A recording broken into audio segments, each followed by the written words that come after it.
রাধে রাধে বন্ধুরা, আবার একটা নতুন সকাল, নতুন সূর্যোদয়। তো ঈশ্বরের কাছ থেকে একটা নতুন দিন উপহার হিসাবে পেয়ে গেলাম। তো প্রতিদিনের মতন চলে এলাম আজও একটা লং ভিডিও নিয়ে, ব্লগ ভিডিও নিয়ে। তো সবাই কেমন আছো বন্ধুরা? আর কে কোথা থেকে আমার ভিডিও দেখছো অবশ্যই সেটা কমেন্টে জানিও। তো সকলে নিশ্চয়ই ভালো আছো, আমিও কিন্তু বেশ আছি। সকালে প্রথম আমি ভিডিওটা পুজো থেকে স্টার্ট করলাম।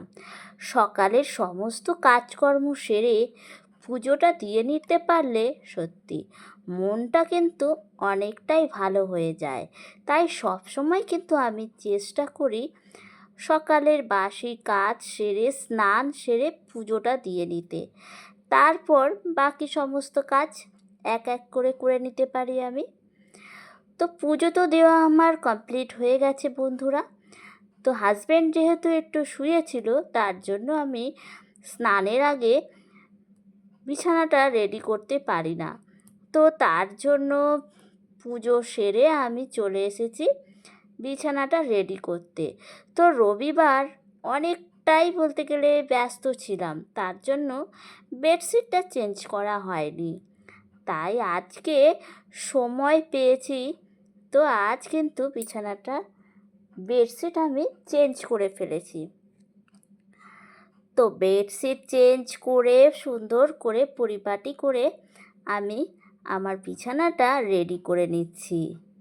কেননা ঘরের সৌন্দর্য কিন্তু আমাদের বেড থেকেই শুরু হয়। বিছানাটা যদি সুন্দর পরিপাটি করে সাজানো গোছানো থাকে আর চাদরটা যদি টান টান করে পাতা থাকে, তাহলে কিন্তু ঘরের সৌন্দর্যটা দ্বিগুণ বেড়ে যায়। আমার তো সেটাই মনে হয়। তো যাই হোক, প্রতিদিন সকালে উঠে মানে সংসারের একটার পর একটা কাজ আমাদের চলতেই থাকে। যতক্ষণ আমরা ঘুমের দেশে থাকি ততক্ষণই আসলে রেস্ট। তারপর দাদা ভাইদেরই বলো বা আমাদের, চোখ খোলার সাথে সাথে যেন হাজারো কাজ আমাদের সামনে এসে পড়ে, আর সেগুলো করতে করতেই আমাদের সকাল থেকে রাত হয়ে যায়। তো দেখো, আর একটা কাজও কিন্তু আমি সেরে ফেললাম। বিছানাটা গুছিয়ে ছাদে চলে এসেছি। আজ সকালে মানে বাসি কাজের মধ্যে অনেক কিছু ছিল। যেমন আজকে জামা কাপড় কাচাকুচিও করলাম, মাথাটাও আজকে ঘষে নিয়েছি। বেশ কিছুদিন মাথা শ্যাম্পু করা হয়নি। আজ ভাবলাম সব কাজ একসাথেই করব। টয়লেটটাও পরিষ্কার করে নিয়েছি সাথে, কেননা মাথা যখন ঘষছি তো একবারে টয়লেটটাও পরিষ্কার করে নিয়েছি। তো সকালে কিন্তু অনেকগুলো কাজ একসঙ্গে আজ করেছি। তো ছাদে চলে এসেছি ভিজে জামা কাপড়গুলো মেলতে। আসলে আজকে অনেকগুলো জামা কাপড় হয়ে গেছে, তাই আর দোতলার ঘরে দিতে পারিনি। তাই ভাবলাম একবারে ছাদে গিয়ে সব জামা কাপড় দিয়ে দিই। আর বাইরে তো ভালোই রোদ ছিল, তো মোটামুটি 2 ঘন্টার মধ্যে দেখছি আমার কিন্তু জামা কাপড়গুলো সব শুকিয়ে গেছে। এই হয়, এত রোদ উঠেছে এখন যে জামা কাপড় মেলে 2 ঘন্টার মধ্যে কিন্তু ভালো মুখ করে শুকিয়ে যায়। তাই আজকে যেহেতু বেশি জামা কাপড় ছাদেই সব দিয়ে দিয়েছি। কিন্তু একটা সমস্যায় পড়ে গেছি। বেশ কিছু ক্লিপ ছিল জামা কাপড়ে আটকানোর, কিন্তু সেগুলো কিছুটা নষ্ট হয়ে গেছে আর কিছুটা আমাদের দোতলার ঘরে জানলাগুলো এখনও বসেনি, সেখানেই লাগানো আছে প্যাকেটগুলো। প্যাকেটে ক্লিপ দিয়ে আটকে রাখা হয়েছে জানলাতে, নাহলে ঝড় বৃষ্টিতে ঘরে ভীষণ ধুলো হয়। তো নতুন করে আর আনা হয়নি, তো জামা কাপড়গুলোতে ক্লিপ লাগাতে পারিনি। তো ছাদ থেকে নেমে এসে আমি রান্নার তোড়জোড় করা শুরু করে দিয়েছি। কেননা আজ অনেকটাই বলতে গেলে লেট হয়ে গেছে। এসব কাজ সারতে সারতে প্রায় 11টা বেজে গেছে। তারপর তাড়াহুড়ো করে একটু কিছু খেয়ে নিয়েছি। আর হাজব্যান্ড তো সেই সকালেই বেরিয়ে গেছে কাজে। তো আমি এই সবে জাস্ট ছাদ থেকে নেমে এসে ব্রেকফাস্ট করে আমি রান্না বসিয়ে দিয়েছি।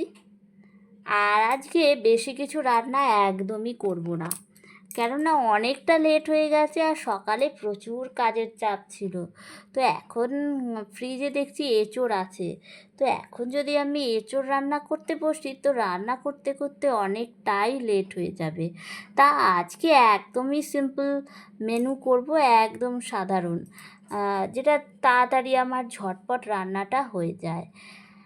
আর আজকে সত্যি রান্না করতে একদম ইচ্ছা করছে না, কিন্তু ওই যে রান্নাটা তো করতেই হবে, তা না হলে কী করব, খাবো কী করে, খিদে যে পেয়ে যাবে দুপুরে। আর চলো বন্ধুরা, আজকে রান্নার ফাইনাল লুকগুলো তোমাদের সাথে একটু শেয়ার করি। যদিও আজকে বেশি কিছু করিনি, এই যে ডাল সেদ্ধ করেছি পেঁয়াজ আর লঙ্কা দিয়ে, আর ভাত, আর সাথে মাছের ঝোল করেছি। আজকে কিন্তু মাছের ঝোলটা একদম শুকনো লঙ্কার ছোঁয়া কিন্তু নেই, পুরোটাই কিন্তু কাঁচা লঙ্কা দিয়ে রান্নাটা করেছি।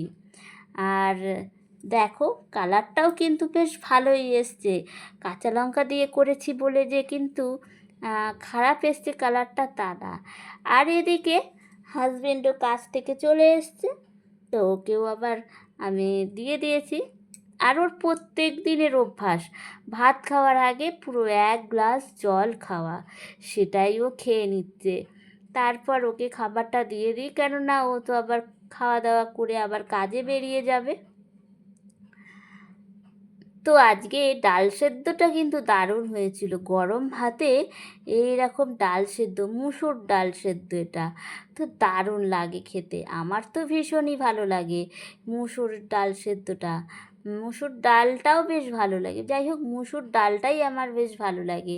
আর এদিকে হাজব্যান্ড বলছে আজকে কিছু ভাজনি, আসলে আজকে এতটা কাজের চাপ যে মাথা থেকেই বেরিয়ে গেছে ডালের সাথে কিছু ভাজা করতে, তো তার জন্য ওকে একটু ঝুড়ি ভাজা দিয়ে দিলাম, বেশ ভালো খায় ঝুড়ি ভাজা।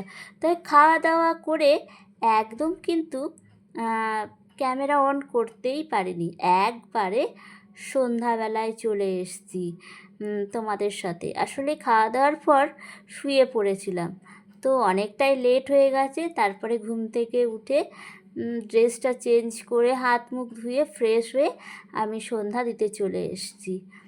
তো সন্ধ্যাবেলায় তো সন্ধ্যা প্রদীপ না জ্বালালে, ধূপ ধুনো না দিলে ঘরটা যেন কেমন একটা লাগে। তাই সন্ধ্যাবেলায় নিজের মানে ফ্রেশ হয়ে জামা কাপড় ছেড়ে সুন্দর করে সন্ধ্যাটা আগে আমি দিয়ে দিচ্ছি। তারপর কিছু কাজও রয়েছে, যেহেতু বললাম খাওয়া দাওয়া করে আমি একদমই শুয়ে পড়েছিলাম, আর উঠতেও অনেকটা লেট হয়ে গেছে। তো বেশ কিছু জামা কাপড় দেখো যেগুলো ছাদ থেকে নামিয়ে এনেছি, সেইগুলো ভাঁজ করার সময় পাইনি, রেখেই আমি শুয়ে পড়েছিলাম। কিন্তু না, সন্ধ্যা হয়ে গেছে, এবার তো ঘরদোরগুলো মানে ঠিকঠাক করে নিতে হবে, কেননা হাজবেন্ড আবার বাড়ি চলে আসবে। তাও আসতে একটু লেট হয়, তো তবুও ঘরদোর তো জামা কাপড়গুলো তো পরিপাটি করে গুছিয়ে রাখতেই হবে। তো এক এক করে সমস্ত জামা কাপড় আমি গুছিয়ে রাখছি। আমার হাজবেন্ড সবসময় চায় যে ঘরদোর পরিষ্কার পরিচ্ছন্ন রাখতে, তাই ওর কাছ থেকে আসার আগেই আমি কিন্তু জামা কাপড়গুলো চেষ্টা করি বা ঘরদোরগুলো গুছিয়ে রাখার চেষ্টা করি যতটা আমি পারি। আর কাল তো আবার বৃহস্পতিবার, তো বেরোতে হবে আমাকে, কেননা বৃহস্পতিবার যেহেতু কিছু কেনাকাটি রয়েছে সেইগুলোই করতে যাব। তো এক এক করে সমস্ত জামা কাপড় আমি কিন্তু গুছিয়ে নিচ্ছি, গুছিয়ে যার যার জায়গায় সেটা রেখে দেব। সব সুন্দর করে গুছিয়ে রেখে প্রায় এখন ঘড়িতে কটা বাজে, এখন ঘড়িতে 7টা বেজে গেছে। সন্ধ্যা দিয়ে এবার কিন্তু চা টা খেয়ে আমি একটু বেরোবো। তো দেখো বন্ধুরা, চা টা খেয়ে একদম রেডি হয়ে গিয়েছি। এই চুড়িদারটা পরে নিয়েছি, চুড়িদারটা পরে কেমন লাগছে অবশ্যই কিন্তু কমেন্ট করে জানিও।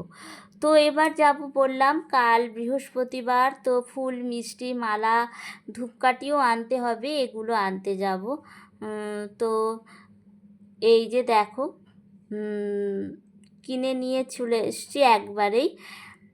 এই যে ফুল নিয়ে এসছি আর মিষ্টি, একেবারে রেডি হয়েই আমি সব কেনাকাটি করেই তোমাদের সামনে এসেছি।